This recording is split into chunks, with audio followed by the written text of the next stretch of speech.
ಸಾಯಂಕಾಲ ಎಕ್ಸ್‌ಪ್ರೆಸ್ ಯಾರ ಪರವೂ ಅಲ್ಲ, ಯಾರ ವಿರುದ್ಧವೂ ಅಲ್ಲ. ಇದು ಜನಪರ. ಮಾಡ್ರಿ, ನಮ್ಮ ಬಿಜಾಪುರ ಜಿಲ್ಲೆಯವ್ರಿಗೆ ಅನುಕೂಲ ಆಗಲಿ, ನೌಕರಿ ಸಿಕ್ಲಿ, ಎಲ್ಲ ನಮ್ಗೆ ನಮ್ಮ ಪೇಷಂಟ್ಗಳು ಹೋಗಿ ಆರಾಮಾಗಲಿ ಅಂತ ನಾವು ಈ ಹೋರಾಟಕ್ಕೆ ಬೆಂಬಲವನ್ನು ಕೊಟ್ಟಿವಿ. ನಾವು ಯಾವಾಗ ನೀವು ಕರಿತೀರಿ ಯಾವಾಗ ರೂಪರೇಷೆ ಕುಲಕರ್ಣಿ ಸಾಹೇಬ್ರೆ, ನಾವೇನು ನಿಮ್ಗೆ ಬಿಟ್ಟಿಲ್ಲ. ನಾವು ರೈತ ಸಂಘದೊಳಗಿಂದ ನಿಮ್ ಗೂಡ ಅದೀವಿ. ಎಲ್ಲರೂ ಕೂಡಿ ನಾವು ಮಾಡೋನು. ಏನೋ ಇರ್ಲಿ, ಇದಕ್ಕೆ ಗೌರ್ಮೆಂಟ್ ಕಾಲೇಜ್ ಆಗುತ್ತಾನ ಬಿಡೋದು ಬೇಡ. ಗೌರ್ಮೆಂಟ್ ಕಾಲೇಜ್ ತಗೊಂಡೇ ನಾವು ಬಿಡೋನು. ಸಚಿವರಿಗೆ ಹೇಳಿದ್ರೆ ಮತ್ತೆ ಹೋಗಿ ಹೇಳ್ತೀವಿ. ಸಿಎಂ ಸಾಹೇಬ್ರಿಗೂ ಸಾಹೇಬ್ರ ಕಡೆಯಿಂದ ಒಯ್ದು ಹೇಳಿಸ್ತೀವಿ. 8 ಶಾಸಕರು ಹೋಗೋನು, ಹೋಗಿ ಬೆಟ್ಟಾಗಿ ಮಾಡಿ. ಇದು ನಮ್ಗೆ ಗೌರ್ಮೆಂಟ್ ಕಾಲೇಜೇ ಬೇಕು. PP ಕಾಲೇಜ್ಲಿಂದ ನಮ್ಗೆ ಹರ್ಕತ್ತಿಲ್ಲ. ನಮ್ಮ ದವಾಖಾನೆ ದೊಡ್ಡದ, ಜಗ ದೊಡ್ಡದ. ಈಗ ಏನು ನಮ್ಗೆ ಕಟ್ಟೋದು ಹರ್ಕತ್ತಿಲ್ಲ. ನಮ್ಮ ಮೆಡಿಕಲ್ ಕಾಲೇಜ್ ಆದ್ರೆ ನಮ್ಮ ಮಂದಿಗೆ ಎಲ್ಲ ಅನುಕೂಲ ಆಗ್ತೈತಿ. ಬಿಜಾಪುರ ಜಿಲ್ಲೆಯವ್ರಿಗೆ ಅನುಕೂಲ ಆಗ್ತೈತಿ. ಎಲ್ಲ ಡಾಕ್ಟರ್ ಆಗ್ತಾವ, ಎಲ್ಲಾರು ಆಗ್ತಾರೆ. ಇಲ್ಲೇ ನಾವು ಬಿಜಾಪುರದೊಳಗೆ ಆಗ್ಲಿ ಅಂತ ನಾವು ನಿಮ್ಗೂ ನಾವು ಖಾಯಂ ಅದೀವಿ. ಯಾವಾಗ ಕರಿತೀವಿ ನಾವು ಬರ್ತೀವಿ. ನಮಸ್ತೆ. ಒಂದು ಅಭಿಗಿ ಸಾಹೇಬರಲ್ಲಿ ಒಂದು ವಿನಂತಿ. ಅವರು ಆಡಳಿತ ಪಕ್ಷದಲ್ಲಿ ಇರ್ತಕ್ಕಂಥ ಒಬ್ಬರು ನಾಯಕರಿದ್ದಾರೆ, ಪ್ರಭಾವಿ ನಾಯಕರಿದ್ದೀರಿ. ನಗರದ ಆಗು ಹೋಗುಗಳ ಬಗ್ಗೆ, ನಗರದಲ್ಲಿ ಇರ್ತಕ್ಕಂಥ ವ್ಯವಸ್ಥೆಗಳ ಬಗ್ಗೆ ನಿಮ್ಗೆ ಸಂಪೂರ್ಣ ಗಮನದಲ್ಲಿದೆ. ಇವತ್ತಿನ ನಿರ್ಧಾರ ತಗೊಳ್ರಿ, ಒಂದು ನಿಯೋಗ ರೆಡಿ ಮಾಡ್ರಿ. ಇವತ್ತು ಬಿಜಾಪುರ ಜಿಲ್ಲೆಯಿಂದ ಒಂದು ನಿಯೋಗ ರೆಡಿ ಮಾಡ್ರಿ. ಸನ್ಮಾನ್ಯ ಮುಖ್ಯಮಂತ್ರಿಗಳಿಗೆ, ಸನ್ಮಾನ್ಯ ವೈದ್ಯಕೀಯ ಸಚಿವರಿಗೆ, ಜಿಲ್ಲಾ ಸಚಿವರು ಆಗ್ಲೇ ಬಂದು ಹೋಗಿದ್ದಾರೆ.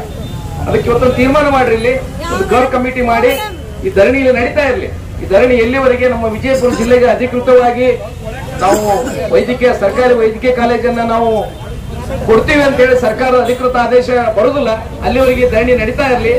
ನೀವೇನು ಇವತ್ತು ವೇದಿಕೆ ಮುಖಾಂತರ ಮಾನ್ಯ ಮುಖ್ಯಮಂತ್ರಿಗಳಿಗೆ ಕನ್ವಿನ್ಸ್ ಮಾಡ್ಬೇಕಂತ ಹೇಳಿದ್ರಲ್ಲ, ಇವತ್ತೊಂದು ನಿರ್ಧಾರ ಮಾಡಿ ಈ ಹೋರಾಟಗಾರರ ಸಮಿತಿಯ ಜೊತೆಗೆ ಸೇರ್ಕೊಂಡು ಒಂದು ಕೋರ್ ಕಮಿಟಿಯನ್ನು ರಚನೆ ಮಾಡಿ ಸನ್ಮಾನ್ಯ ಮುಖ್ಯಮಂತ್ರಿಗಳಿಗೆ ಒಂದು ನಿಯೋಗ ಹೋಗ್ಲಿಕ್ಕೆ ಇವತ್ತೊಂದು ತೀರ್ಮಾನ ಮಾಡ್ರಿ. ನಾವು ಹೋಗೋಣ, ಮುಖ್ಯಮಂತ್ರಿಗೆ ಮನವಿ ಕೊಟ್ಟು ಬರೋಣ. ಬಿಜಾಪುರದಲ್ಲಿ ನಡೀತಾ ಇರುವಂತ ಮುಖ್ಯಮಂತ್ರಿಗಳಿಗೆ ಮಾಧ್ಯಮ ಮುಖಾಂತರ ಬಂದಿರ್ಬೋದು, ಸಚಿವರ ಮುಖಾಂತರ ಬಂದಿರ್ಬೋದು, ಶಾಸಕರ ಮುಖಾಂತರ ಬಂದಿರ್ಬೋದು. ಆದ್ರೆ ಈ ಹೋರಾಟದ ಪರವಾಗಿ ಒಂದು ನಿಯೋಗನ ರೆಡಿ ಮಾಡಿ ಒಂದು ಮನವಿಯನ್ನು ಕೊಟ್ಟಾಗ ಮಾನ್ಯ ಮುಖ್ಯಮಂತ್ರಿಗಳಿಗೆ ನೇರವಾಗಿ ಧರಣಿ ನೇತರ ಪರವಾಗಿ ಒಂದು ಮನವಿಯನ್ನು ಕೊಡುತ್ತ ಕೆಲಸ ಆಗ್ಬೇಕಂತ ಹೇಳಿ, ಅದು ನಿಮ್ಮ ನೇತೃತ್ವದಲ್ಲಿ ಆಗ್ಬೇಕಂತ ಹೇಳಿ ನಾನು ಈ ಹೋರಾಟ ನೇತರ ಪರವಾಗಿ ವಿನಂತಿಯನ್ನು ಮಾಡ್ಕೊತಾ ಇದ್ದೇನೆ.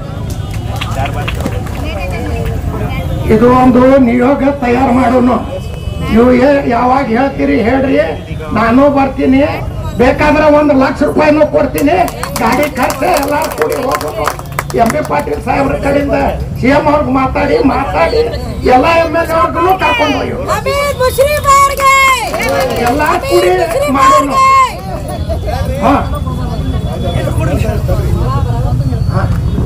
ಸಾಹೇಬ್ರೆ, ನಮ್ಮ ಭಾಗದ ಶಾಸಕ ಮಹೋದಯರು, ಇಬ್ಬರು ಮಂತ್ರಿ ಮಹೋದಯರಿದ್ದಾರೆ. ಇವರು ಮನಸ್ಸು ಮಾಡಿದ್ರೆ ನಮ್ಮ ಸರ್ಕಾರಿ ವೈದ್ಯಕೀಯ ಕಾಲೇಜಲ್ಲಿ ಬಿಜಾಪುರಲ್ಲಿ ಆಗ್ಬೇಕಾಗಿತ್ತು. ನಾವಿಲ್ಲಿ ಹೋರಾಟ ಮಾಡಿ ಕೂಡುವ ಅವಶ್ಯಕತೆ ಇರಲಿಲ್ಲ. ಅವರು 371 ಜೆ ಕೂಡ ಹೆಂಗೆ ಮಾಡಿದ್ದಾರೆ. ಇಲ್ಲಿಯ ಶಾಸಕರು ಬೇಜವಾಬ್ದಾರಿಯಿಂದ ಇರುವುದರಿಂದ ಮಂತ್ರಿ ಮಹೋದಯರು ಈ ಸರ್ಕಾರಿ ವೈದ್ಯಕೀಯ ಕಾಲೇಜು ಬಿಜಾಪುರ ಜಿಲ್ಲೆಗೆಲ್ಲದ ಬರೀ ಖಾಸಗಿ ಮಾಡ್ತಾರೆ ಅಂದ್ರೆ ಸ್ವಾರ್ಥ ಬಿಟ್ಟು 8 ಶಾಸಕ ಮಹೋದಯರು, ಮಂತ್ರಿ ಮಹೋದಯರು ತಕ್ಷಣ ಇದು ಆಗಲಿಲ್ಲಂದ್ರೆ ನಾವು ಸರ್ಕಾರಕ್ಕೆ ರಾಜೀನಾಮೆ ಸಲ್ಲಿಸ್ತೇವೆ ಅವ್ರು ಮುಂದೆ ನಿಂತರೆ ತಾನೇ ಅಲ್ಲಿ ಒತ್ತಡ ಬಿದ್ದು ಇದು ನಮ್ಮ ಸರ್ಕಾರಿ ವೈದ್ಯಕೀಯ ಕಾಲೇಜು ಮಾಡೇ ಮಾಡ್ತಾರೆ. ಆ ಕೆಲಸ ಮೊದಲು ಮಾಡಕ್ಕೆ ನೀವು ವ್ಯವಸ್ಥೆ ಮಾಡ್ತೀರಿ ಸರ್. ಈ ಸರ್ಕಾರಿ ಕಾಲೇಜ್ ನಮ್ಗೆ ಆದ್ರನೇ ಅನುಕೂಲ ಅದ. PP ಕಾಲೇಜ್ ಆ ಕಾಲೇಜ್ ಮಾಡಿ ಯಾರೇ ಸೌಕರ್ಯ ಕೈಯಾಗ ಕೊಡುದು ಬೇಡ. ಸರ್ಕಾರ ಕಾಲೇಜೇ ಆಗ್ಲಿ, ನೀವು ಕೂಡಿ ಏನ್ ನಿಯೋಗ ಮಾಡ್ತೀರಿ ಅವ್ರ ಮನೆ ಮುಂದೆ ಬಂದ್ ಬೇಕಾದ್ರೆ ಧರಣಿ ಕೊಡ್ತೀನಿ. ಎಲ್ಲ 2 ಸಚಿವರ್ಗ ನಮ್ಮ 5 MLA ಅವ್ರಿಗೆ ಕರ್ಕೊಂಡು ಹೋಗಿ ನಾವು ಏನ ಯಾರ್ದು ನಮ್ಗೆ ಸರ್ಕಾರದಾದ್ರೇನೆ ನಮ್ಗೆ ಅನುಕೂಲ. ನಾವು ಬಡವ್ರೇ ಅದೀವಿ, ನಾವು ಬಡವ್ರ ಸಲುವಾಗಿ ಮಾಡ್ತೀವಿ. ಹೋರಾಟಕ್ಕೆ ನಾವು ಬರ್ತೀವಿ. ನಮ್ಗೆ ಯಾವಾಗ್ಲೂ ಯಾರ ಮನೆ ಮುಂದೆ ಒಯ್ದು ಕರಿತೀರಿ ನಾವು ಅನ್ಕೊಂಡ್ಬರ್ತೀವಿ. ನೀವು ಯಾವಾಗ ಹೇಳ್ತೀರಿ ನಾವು ಬರ್ತೀವಿ. ನಮ್ಮ ಮಹಿಳಾ ಅಧ್ಯಕ್ಷ ಬಂದಾರ, ನಮ್ಮ ಕಾರ್ಪೊರೇಟರ್ ಬಂದಾರ. ಪರ್ಸು ಸ್ಕೂಲ್ಸ್ ಎಲ್ಲ ತೋರುತ್ತೆ ಸರ್, ಉರ್ದು ಸ್ಕೂಲ್ಸ್ ಎಲ್ಲ ಅದ್ರ ಬಗ್ಗೆ. ಉರ್ದು ಸ್ಕೂಲ್ ಅವ್ರಿಗೆ ಎಲ್ಲರಿಗೂ ಸಾಯಂಕಾಲ ಎಕ್ಸ್ಪ್ರೆಸ್ ಯಾರ ಪರವೂ ಅಲ್ಲ, ಯಾರ ವಿರುದ್ಧವೂ ಅಲ್ಲ. ಇದು ಜನಪರ.